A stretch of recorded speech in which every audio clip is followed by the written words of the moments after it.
tardes, bienvenidos, bienvenidas. Hoy tenemos la segunda sesión de Primer Plano, que es un coloquio que hemos hecho en torno a la fotografía contemporánea. Yo soy Margarita Sala, directora de Fundación Enaire, creo que ya muchos de vosotros me conocéis. Y aquí pues tenemos el honor de contar hoy con María Santollo, que es la directora de Foto España, el festival que hoy se inaugura con nuestras exposiciones, del maestro Joan Fontcuberta, la exposición Mirabilia, y la exposición colectiva de los premios de fotografía, que tenemos aquí a Tanit Plana, que es la ganadora del primer premio, y tenemos a José Quintanilla, que viene ahora en un momento porque está por aquí dentro. Él es la mención Foto España.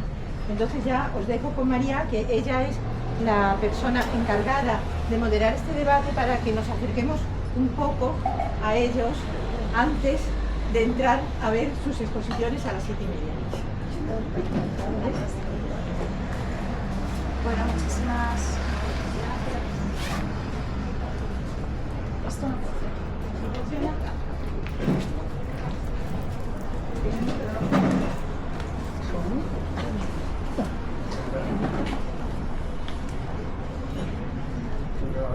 ¿Ahora prueba? Hola, hola. Ya está.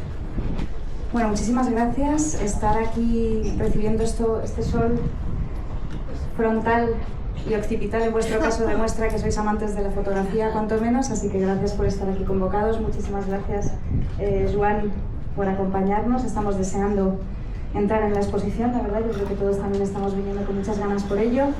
Tanit, enhorabuena. Gracias, es un gusto volver a estar sentada contigo y poder tener la oportunidad de charlar. Y estamos esperando a José, que espero que llegue pronto. No sabemos dónde está, pero bueno, estaba llegando, así que se lo ha perdido.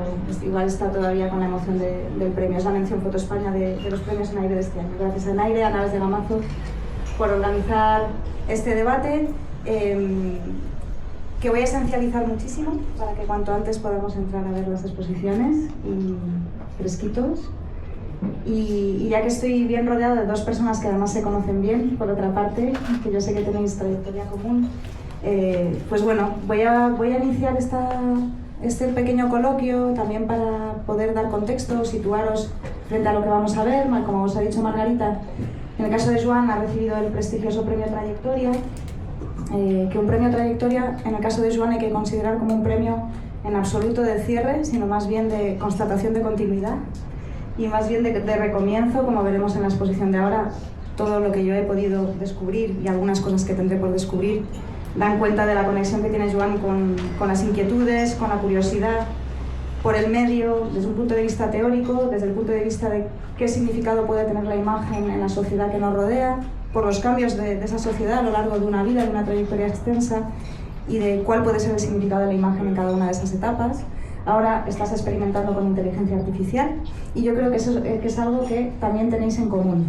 Tanit y Joan en ningún caso habían experimentado previamente con la inteligencia artificial, pero sí que la han incorporado ambos a su práctica. Tanit ha recibido el primer premio de la Fundación Enaire, que como sabéis es un premio dotado a una imagen, aunque en su caso es una imagen que es, yo diría que punta de lanza de un gran proyecto, que después podremos ahondar en ello. Pero ya que hemos iniciado esto con lo más novedoso, que es la inteligencia artificial, te voy a preguntar a ti, Joan, ¿por qué esa curiosidad por la IA? ¿Desde dónde la abordas? ¿Y qué importancia puede tener en este proyecto que vamos a descubrir ahora? Voy a tirar así un poco de cable. Lo primero que me gustaría contestar es que hay que desmitificar la IA.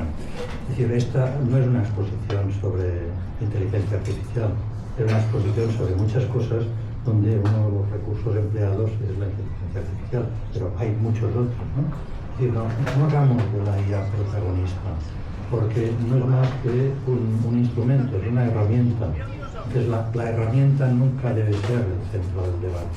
El debate deben ser las ideas, los conceptos, las narrativas que podamos desarrollar con esas herramientas, ¿no? De la misma manera que cuando apareció la tecnología digital hubo un cierto problema con aquellos fotógrafos que defendían las esencias del medio y se provocaron debates y tal, pero luego lo hemos superado, nos hemos dado cuenta de que, bueno, es verdad, cuando apareció, por ejemplo, Photoshop, surgió un surrealismo de tercera división, de hacer fotomontaje y tal, sin ton ni son, simplemente por la espectacularidad, la pirotecnia de utilizar unos recursos nuevos. Ahora está pasando algo parecido con la IA. Es decir, es tan espectacular el resultado, es tan fascinante, es tan seductor, que es muy difícil renunciar a esas experimentaciones, ¿no? Pero lo que estamos viendo ahora, de momento, son titubeos, ¿no? Tentativas. Todavía no se ha consolidado un trabajo porque el medio, tecnológicamente, todavía no está maduro. Hay en estos momentos una grandísima exposición en el Jeu de Paume en París que hace una panorámica de la creación, tanto plástica como literaria, con la inteligencia artificial. Y todos los proyectos, aquellos que son tal vez más potentes, son aquellos que renuncian justamente a esos fuegos artificiales y se concentra en los elementos más de análisis, más de escudriñar cuál es el potencial que va a cambiar la manera, en este caso nuestro, pues, de hacer imágenes, ¿no? O sea, yo no entiendo realmente la alarma que la inteligencia artificial está generando. Y además, para los que conocemos un poco la historia de la fotografía, nos damos cuenta de que estamos repitiendo el fenómeno que pasó en 1839, cuando de repente se anuncia el daguerrotipo y todos los pintores alarmadísimos, rechazando que la fotografía entre en sus salones porque les hacía una competencia desleal, etc. Y el argumento era el mismo, o sea, allí no había artisticidad, todo lo hacía la cámara. Hoy pasa lo mismo, muchos artistas, diseñadores, fotógrafos, músicos dicen, no, cuando se trabaja con inteligencia artificial ya no hay el toque espiritual del arte, ya no hay imaginación humana, todo es mecánico, cuando en realidad pues es exactamente lo mismo. Pero este temor y este rechazo en el fondo no es más que fruto de un temor infundado, ingenuo. O sea, por ejemplo, me dieron a leer hace poco las bases de los premios nacionales que concede el Ministerio de Cultura, y hay una cláusula específica que no se van a conceder premios a los artistas que trabajen con inteligencia artificial. Lo tengo en el móvil por si alguien no se lo cree, lo puedo mostrar. Es decir, ¿qué funcionario cateto ha redactado esas bases? No lo entiendo. Es decir, es como si de repente dijésemos, no van a premiarse las obras que se hagan con zoom, o las obras que se hagan con un objetivo gran angular, porque eso es alterar la naturaleza esencial del... En fin, estamos en un momento incipiente y por lo tanto apasionante, ¿no? Y a ver lo que queda. O sea, la historia hará de sedazo y dentro de un tiempo veremos lo que esa nueva herramienta está proporcionando, si ha valido la pena o no, ¿eh? En fin, me he enrollado mucho, pero he contestado a tu pregunta. Gracias, Joan. Me consta en tu caso, Tanit, que en los últimos trabajos también has estado experimentando con esa herramienta. Luego te preguntaré por el trabajo que te ha merecido el premio, que es una fotografía, es el resultado de un proceso complejo, de un proceso emocional también intenso. Y en este caso, justamente, la cámara de fotos también ha sido una herramienta. En definitiva, yo creo que a los tres autores que nos acompañan, y ahora sí, aquí está José Quintanilla, que mereció la mención Foto España por su obra, que luego podréis ver en el interior.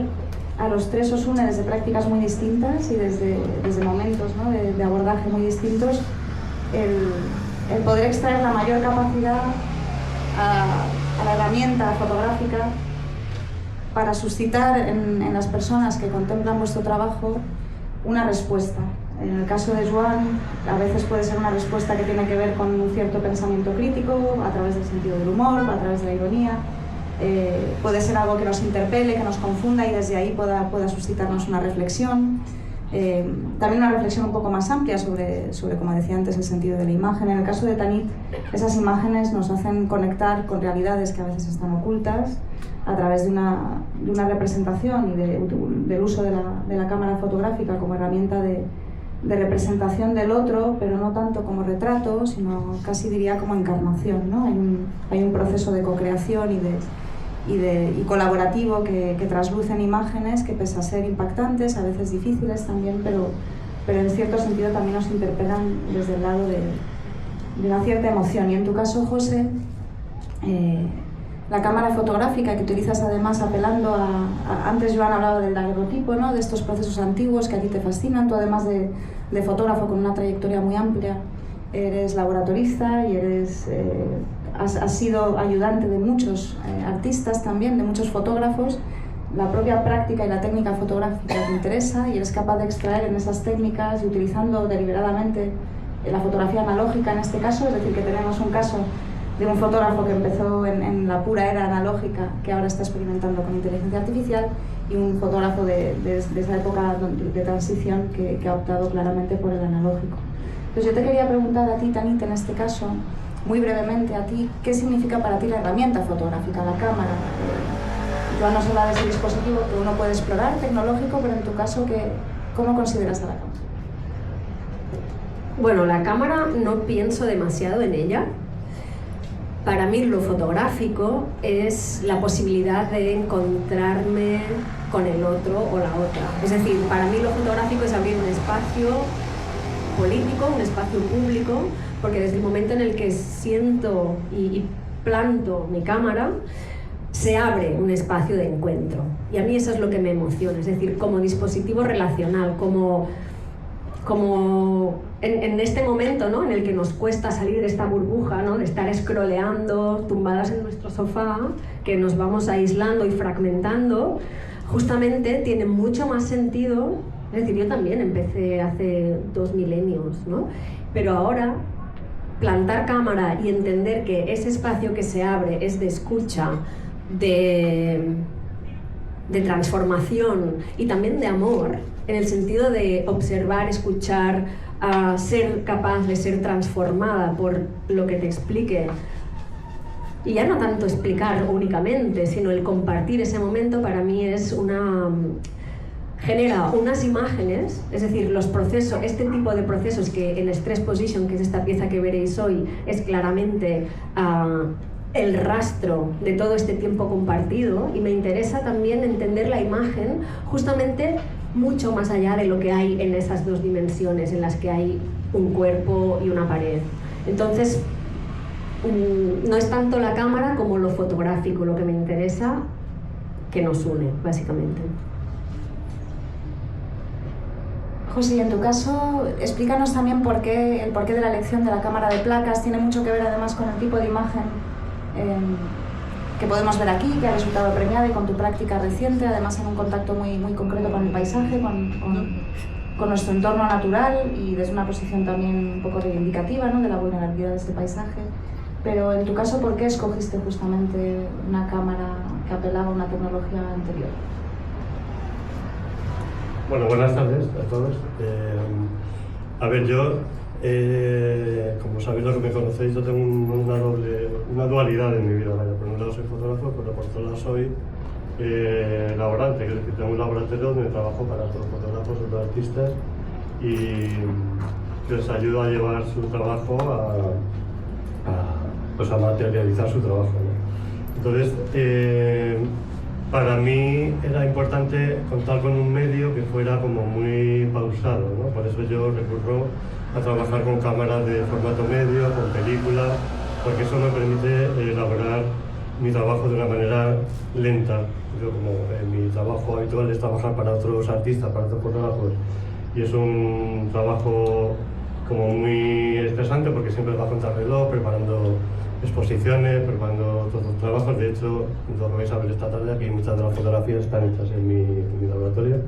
Entonces yo opté en un momento dado por pasarme al mundo de la película, digamos, porque para mí era como poder disfrutar de mi trabajo de una manera pausada, ¿vale? Por supuesto que tengo esa dualidad, pues prefería optar por una manera relajada de hacer esa fotografía, de enfrentarme a la imagen, y no de una manera inmediata, sino muy pausada. Yo trabajo con cámaras de película, y como no eres capaz de visualizar tu trabajo hasta que pasa un proceso de revelado, de copiado y demás, pues eso me permite hacer una especie de reflexión sobre mi trabajo, ¿no? Es una manera de enfrentarme hacia ese trabajo, puesto que si no, para mí supone una práctica muy estresante, ¿no? Simplemente es una decisión, pero al final lo importante es el resultado, no la herramienta que utilizas para llegar a ese resultado. En mi caso es útil así, pero no quiere decir que no mantenga una postura en contra de la práctica que hace Joan o de la fotografía digital o todo lo contrario, ¿no? Simplemente un camino. De hecho, ahora estoy experimentando con cámaras hechas a través de un móvil, ¿no? Pero bueno, al final lo importante creo que es el resultado al que llegas, no la herramienta que utilizas para llegar a ese resultado, ¿no? Una postilla a lo que estamos hablando, porque es evidente que el resultado es importante, pero muchas veces no es el proceso, el modus operandi, que se convierte hasta en una cierta poética de trabajo, en una mística de trabajo, ¿no? Es decir, tú puedes utilizar una cámara de placas, o puedes utilizar película, o puedes utilizar una cámara escanoteica, o simplemente entrar en el laboratorio y trabajar con la luz y los materiales sensibles. Es decir, que en el fondo lo que yo creo que a nosotros nos une es la experiencia de la imagen, o sea, la pasión por esa pulsión de generar imágenes que pueden traducir ideas o conceptos o emociones o sentimientos, cada cual, ¿no? Con su sombrero, con su mochila de propuesta, ¿no? Y entonces lo que no hemos de priorizar es justamente que este proceso prevalezca sobre otros, porque eso es una opción muy personal. El hecho de que alguien elija un determinado sistema de expresión que le funciona, pues es fantástico si le conduce a resultados plausibles, ¿no? Con esto de las místicas, por ejemplo, tengo una anécdota. En los años 80, 1980, hace más de 40 años, me dediqué a hacer fotografía documental, que yo llamaba de realismo escenográfico, del puerto de Barcelona, sobre todo de noche, ¿no? Eran fotografías con unas largas exposiciones y que efectivamente el resultado traducía una realidad en algo que parecía un decorado, ¿no? Entonces, yo tenía la creencia de que si yo en el momento de hacer esas fotografías que tenían lugar a lo mejor al alba o al anochecer y tal, no pasaba frío, pues no sabría transmitir ese ambiente de soledad, de inquietud, etc., ¿no? Evidentemente era una historia que yo me montaba. El que veía la fotografía no tenía ni idea de si yo iba abrigado o no, si pasaba frío, si estaba temblando, ¿no? Pero yo estaba convencido, o sea, formaba parte de mi poética. Entonces, estas poéticas pues son hasta cierto punto íntimas, intransferibles. A mí me ayudaban a convencerme de que el resultado aquel tendría una cierta efectividad, ¿no? Pero a otro pues su propuesta sería completamente distinta. Entonces esto nos pasa también con lo que veremos ahora. Unos están utilizando unos sistemas, digamos, más tradicionales, otros más experimentales y tal, pero eso no es lo protagónico, no es donde debemos poner el énfasis, sino que es cómo acomodamos justamente esos procesos de trabajo a unos propósitos y a unos resultados. Gracias. Pues yo justamente voy a preguntarte a ti primero, Tanit, qué es lo que vamos a ver de tu trabajo aquí dentro, ¿no? ¿Qué es esta imagen y a qué proyecto pertenece? Que nos des un poco de contexto, ya que puedes tomar la palabra, aunque luego estaremos dentro y por supuesto os podréis acercar directamente a los autores, ¿no? Pero... esta imagen pertenece a una serie que se llama Stress Position. Stress Position es una técnica de tortura muy simple que consiste en mantener a la persona que quieres torturar, que quieres como aniquilar, en una postura muy simple pero durante mucho tiempo, ¿no? Entonces no es una técnica de tortura de meter una cabeza bajo el agua ni nada de esto así heavy, igual de heavy pero no tan vistoso, sino mantener a los cuerpos en una posición estricta, de cuclillas, ¿no? Sujetando algún tipo de peso durante larguísimas horas hasta que se produce un fallo muscular. Entonces, proviene esta serie, digamos que es una continuación del proyecto Puber, en el que yo estaba retratando adolescentes. Creo que se cruzan aquí pues distintas cuestiones de mi ecuación personal, es decir, madre de un adolescente, ¿no? Autora, mujer, envejeciendo, gracias a Dios, ¿no? Entonces me interesaba muchísimo abrir estos espacios con los adolescentes. a raíz de ahí empecé a pensar dónde estaban los adolescentes que no veíamos, ¿no? Los adolescentes que estaban encarcelados en este específico contexto. También quería ver, por ejemplo, los adolescentes que van a morir, ¿no? Es decir, todos aquellos grupos de adolescentes que no están a la luz pública o que no los vemos en el día a día. Entonces, empecé a trabajar para poder entrar en un centro penitenciario de la Roca del Vallès que se llama Joves, y específicamente este centro es para chicos de 18 a 24 años. Me interesaba ese target porque podían darme su cesión de derechos de imagen. Es decir, podíamos acordar que haríamos unas fotos y había una cierta comprensión de lo que explicábamos, ¿no? Entonces, un primer año, el Departamento de Justicia, es decir, todas estas negociaciones a mí me parecen muy interesantes porque también están hablando a la vez, o en mi experiencia, porque finalmente creo que en la imagen no se ve, y ya está bien que no se vea todo lo que son las negociaciones, es decir, como ciudadana, cómo puedo acceder a los espacios, a las instituciones públicas, ¿no? Que son claramente opacas. Entonces, un primer año tuve que, de alguna forma, demostrar mi profesionalidad. Además, soy profesora en infinitos universidades e institutos, con lo cual manejo bien a los grupos de adolescentes. Entonces tuve que demostrar que no iba a ser comida por estos seres, ¿no? Que podía como manejar hacia dónde quería llevar los debates o incluso estar abierta a qué proponían y dar una respuesta.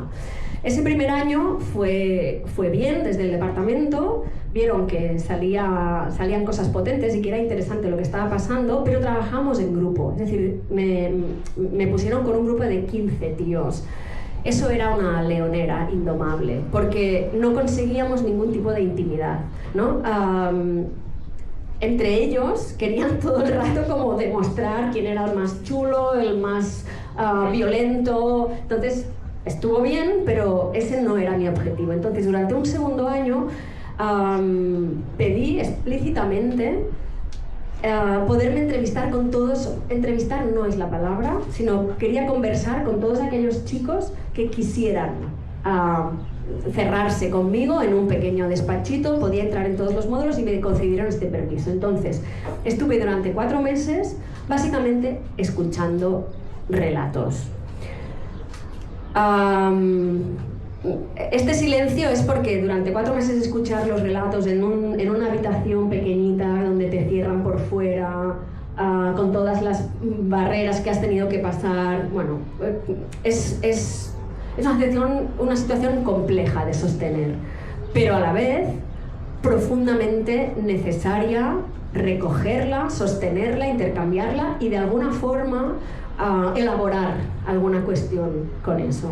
Entonces, al final, acabé trabajando con chicos de Marruecos y de Algeria que habían cruzado el Mediterráneo siendo menores.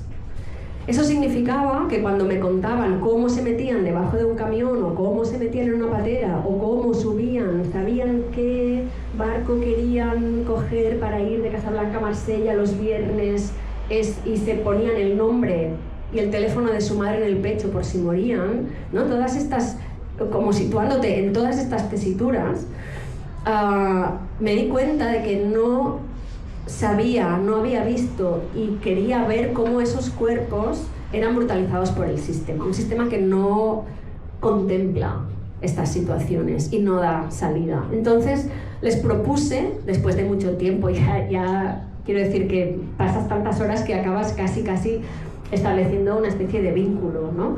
Entonces les propuse hacer, ¿no? Volver a disponer el cuerpo en esas posiciones. Y básicamente la serie de Stress Position es una serie en la que evidentemente vemos un cuerpo que está en una postura casi no codificable, pero sobre todo hay un espacio vacío. Y ese espacio vacío para mí también es toda aquella violencia que no vemos, ¿no? Continuamente. Entonces, básicamente esto es el proyecto. Gracias, Tanit. Es un proyecto, además, aquí efectivamente vemos una imagen, yo sí creo que es una imagen que cristaliza muy bien y que condensa muy bien el proyecto, aunque os invito a que podáis ver el proyecto, conocerlo más allá. Y aquí voy a meter una pequeña cuña publicitaria, si me permitís, porque el año pasado Tuve la suerte de poder rodar, he dirigido junto con una compañera, Cintia González, una serie para CaixaForum Plus, una serie que se llama ¿Qué miras?, que es para aprender a leer imágenes. Uno de los capítulos, el primero, está protagonizado por Joan y habla sobre su trabajo, además un trabajo muy primigenio, Fauna, que ha sido el primer trabajo con el que, con el que se asentó como una figura importante en el ámbito internacional. Y el último capítulo de la primera temporada, Amor, dedicado al amor. En el caso de Joan era el fake como tema, en tu caso al amor. También se hablaba más en profundidad de esta serie y de las tomas de decisiones. Así que es de acceso gratuito y os invito a ver estos 2 episodios porque verdaderamente se profundiza mucho en el trabajo de ambos, ¿no? Y antes de pasar a que Joan nos explique también, nos dé contexto sobre la exposición a la que vamos a acceder, también te quería pedir a ti, José, que nos dieras un poco de contexto sobre la imagen que vemos, que es una imagen además que es curioso porque en la mención, ¿no? Cuando decidimos otorgarte la mención del festival, una de las cuestiones que más me interesó de tu fotografía es que era una fotografía que no te dejaba pasar de largo, es decir, que era una imagen que en un momento dado, quienes liberamos el premio en aire, tengo la suerte de participar en ese proceso de jurado, podemos tener las fotografías, que son todas, como veréis, de formatos amplios, dispuestas en un espacio cerrado y tener un rato para poder contemplarlas, ¿no? Y tu foto era como que pum, te atrapaba y además era porque había algo indiscernible, ¿no? Yo creo que también en la propia técnica, pero sí que me gustaría que nos dieras un poco de contexto sobre qué representa esta imagen y a qué proyecto pertenece, que sé que pertenece a un proyecto más amplio. Bueno, yo tengo la suerte de tener mi imagen justo detrás de mí. Esta es la fotografía mía. Entonces, bueno, esta fotografía pertenece a un proyecto que se llama Arcadia Ego y es una reflexión sobre el paisaje actual. Y lo que estoy haciendo es registrar una serie de paisajes que no son buscados, sino que son encontrados. Esta imagen que estáis viendo justo aquí detrás, que además está hecha en Cantabria, pues es una imagen que yo descubrí en un paseo matinal. Estaba en unas vacaciones familiares y de repente descubrí esa escombrera, ¿no? Esos ladrillos que están tirados en mitad de un bosque maravilloso. Es una serie de fotografías que lo que hace es reflexionar sobre el paisaje que estamos dejando, ¿no? Como poco a poco la acción devastadora de todos nosotros pues va invadiendo todo el paisaje que nos rodea y hoy en día es muy difícil, muy complejo acceder a un paisaje que sea totalmente virgen, que no esté manipulado ni esté deteriorado, ¿no? Entonces, bueno, partiendo de una idea muy clásica de la idea del paisaje, por eso hablo, el título de la serie es Etin Arcadia Ego, que hace referencia, bueno, pues a la pintura clásica y lo que hago es, porque además es una serie en la que estoy trabajando varios años, o sea, no es una serie buscada, sino es una serie de fotografías que son absolutamente encontradas, ¿no? En paseos familiares o en cualquier salida y voy coleccionando ese tipo de imágenes que son absolutamente sorprendentes y que invitan a reflexionar sobre la degradación del paisaje y bueno, dónde vamos.